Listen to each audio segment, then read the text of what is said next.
Hi, so I just got back from Trainfest in Milwaukee, Wisconsin at the State Fair Park. If you didn't get a chance to go, you are missing out. This is my second year going, and I will tell you right now, it is one of the biggest shows in the Midwest. The entire expo center at the Wisconsin State Fair Park is the train show. There's operating layouts, there's vendors, there's special events, there's clinics, there's organizations, there's stuff for the kids to do, there's even Lego train layouts. Just a great, phenomenal show. I suggest that you take it in if you can, and if you go, get there early because it is packed and it gets packed fast. Lots of people, lots of meet and greets. Kalmbach's there, a lot of the manufacturers are there, Athearn, Atlas, Bowser, all of them. So again, a great show. You need to go attend it. The purpose of this video is to go over what I bought from the Trainfest show today, and I'm going to give you a rundown of what I got and kind of what my plans are with it. So without further ado, let's get started.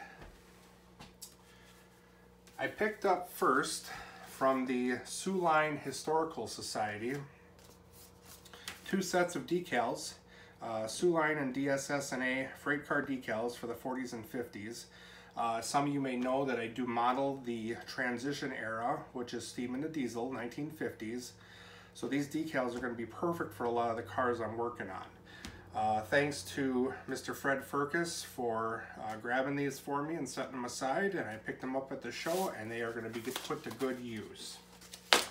Another thing I did is I stopped by the Kalmbach booth, and I picked up the Birthplace of the Model Railroader magazine, 85th anniversary edition. Cody Grivno does a rundown of this in his Inside Cody's office. The structures inside here, resin kit for the building, we got roofing material, photo etch for windows, and I believe some other odds and ends in here, some pewter or white metal castings. So I'm going to get that built up, and I'm going to either put that somewhere on my layout, or I'm just going to have it in my hobby room as a nice little memento of the Model Railroader magazine.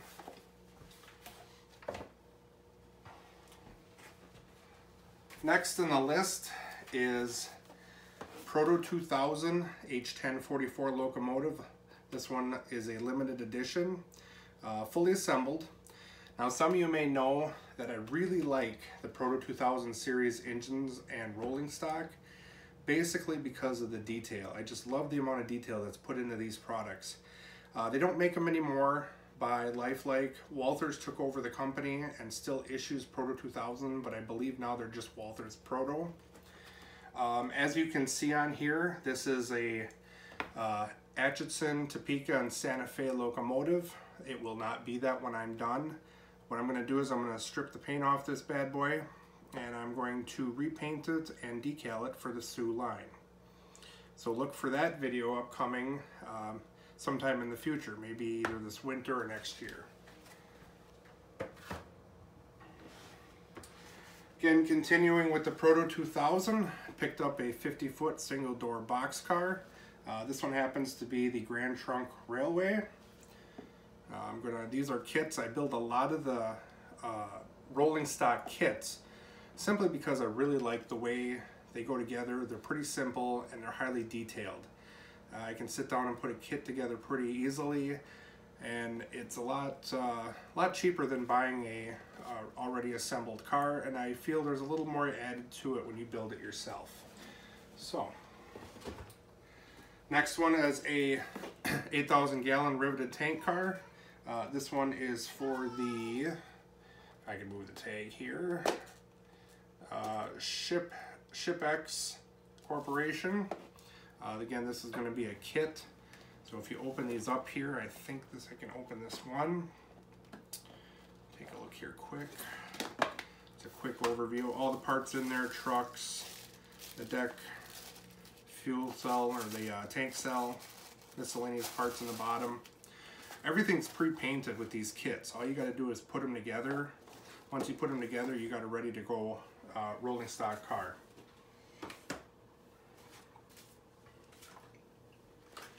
Shell oil. This one's already assembled. Same exact car, just pre-assembled. Don't have to do any gluing or anything like that. This one is going to be put on the layout and used for some of the other industries that I have in there. I do have a Shell oil company, and I do believe I have some fueling facilities that it can also be used for.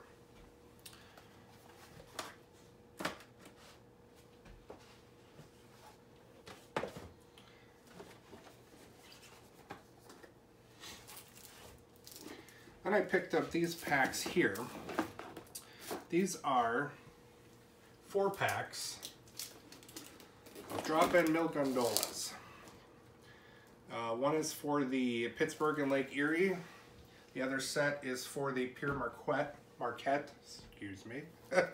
These are 4 packs each. I picked these up for $22 and $25. You can't buy a car, an assembled car, for under $30 nowadays with the amount of detail these have. So I got 4 packs each, 8 cars for $50. I'm going to assemble these, put them on my layout, and they'll be used for the, most likely the Manitowoc Shipbuilding Company will use guns to get their materials in and out, and the car ferry service. So I'm looking forward to putting those together, getting those on the layout.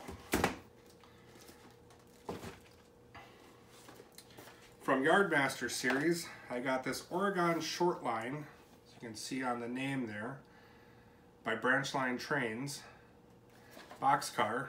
This one was built in 1940, and it's a 1954 repaint, so it's appropriate for my era. Couldn't, again, heck of a deal, $7 for this car. It's a kit. Open it up here a little bit, just kind of show you. There's the actual box car itself, and then the rest of the pieces are in the package. And all you got to do is put it together, and you've got a ready to go box car. So once again, they're kits, but I like doing the kits. That's just one of the things I enjoy about this hobby, is I can sit down, I could build a box car, I could put it on my layout, and it's ready to go. I got 2 flat cars from Red Caboose. These are fish belly flat cars. They are marked for the Santa Fe. I may strip them and repaint them for the Sioux line, or I may leave them Santa Fe depending what I'm going to haul. Because I have a car ferry service on my layout, I can have a lot of mixed freight even if I don't have an industry on my layout specifically for the freight. So I can have automobile loads, I can have tractor loads, I can have all that, because the car ferries hauled anything and everything across Lake Michigan and the Great Lakes. So just because you know, I find something that may not be particular to an industry I have, doesn't mean my particular railroad can't haul it, which comes in handy when you're trying to find things for your layout.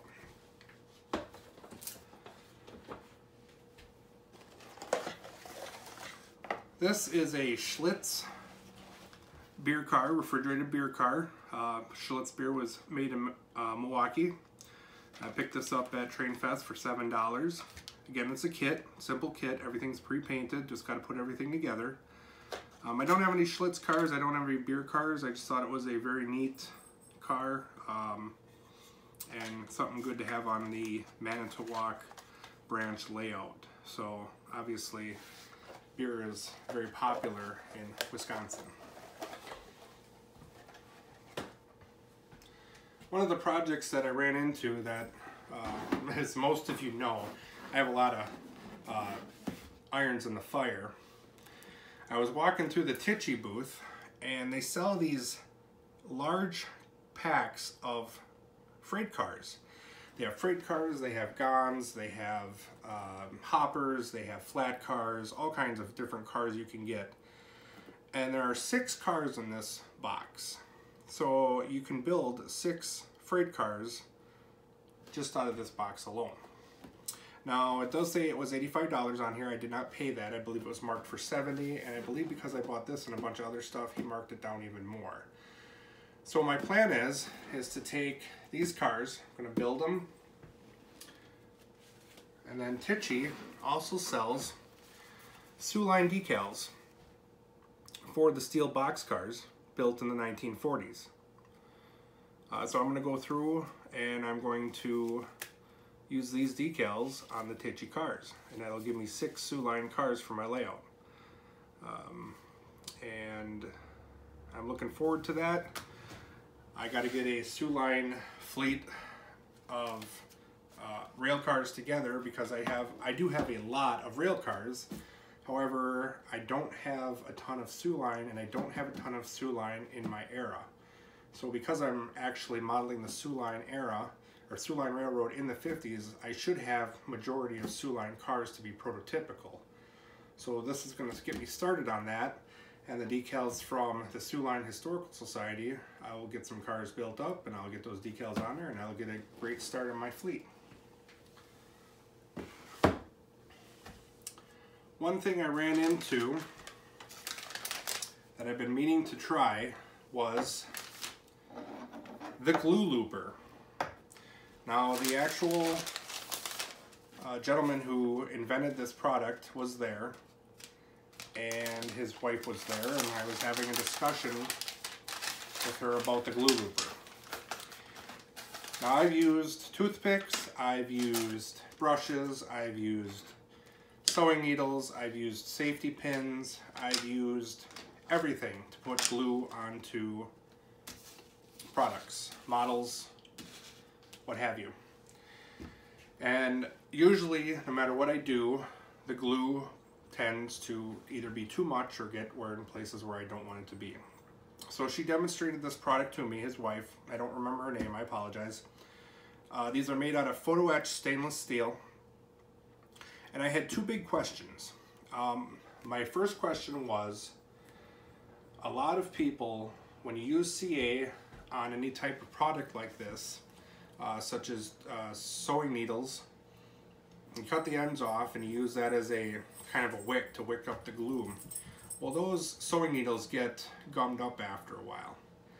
Now, what I used to do is I used to clean it with acetone, but you got to soak it for a little while to get the glue off of there. And then I found out that you can just use a lighter and run it underneath the blade and it'll burn the CA off. So my question to her, with this being photo etch and being stainless steel, was how many times can you use a lighter on these before they become non-usable anymore? Because I didn't want to buy these and have, you know, 4 times later after taking a lighter to clean them off, I got to throw them out. To me, that just isn't a worthy investment. And she explained to me that they tested this product a total of 1,200 times of putting glue on it, letting it dry, burning it off, putting glue on it, letting it dry, burning it off. And she said the only reason that she only got 1,200 tries out of it was because she dropped it and it broke. So, I think 1,200 applications of glue is pretty good for this product. These blades were $13 each for the pack. There's different sets for different glues. So this one here is for the thick CA. This one here is for your thin CA. And I believe this one here is for your medium CA or hard to reach places. And they're all different varieties. So we get 3. These are basically X-Acto knives. They're applicators, but they're X-Acto knife handles. So it was the 3 packs of the blades, all different sizes in each pack. The 3 blades and 2 bottles of CA was $50. I priced out everything individually, so it was $13 a piece for these. They were selling the handles for $5, and the CA, I believe, was $8 a bottle, which is well more than $50. I don't math, so I'm not going to try to do that, but I think the $50 was a better deal. So I'm going to put that into my arsenal of model railroading tools and try it out, and hopefully it serves me well. So if I do have any more issues, I'll let you guys know.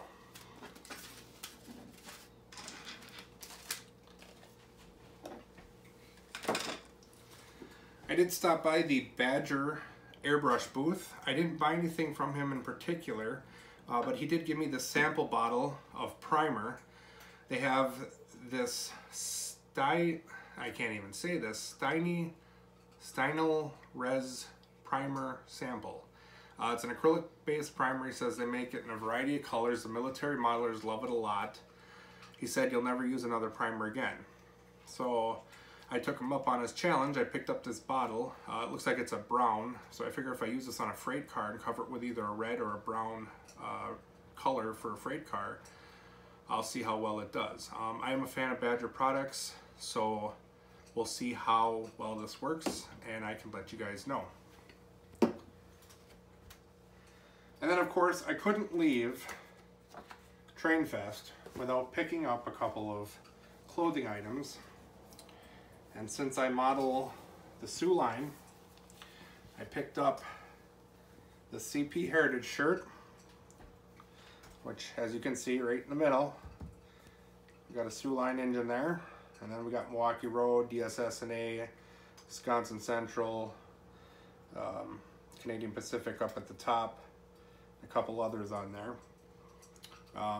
There was a deal if you bought more than one, so I was like, they twisted my arm and talked me into it, and I couldn't just walk away with one shirt.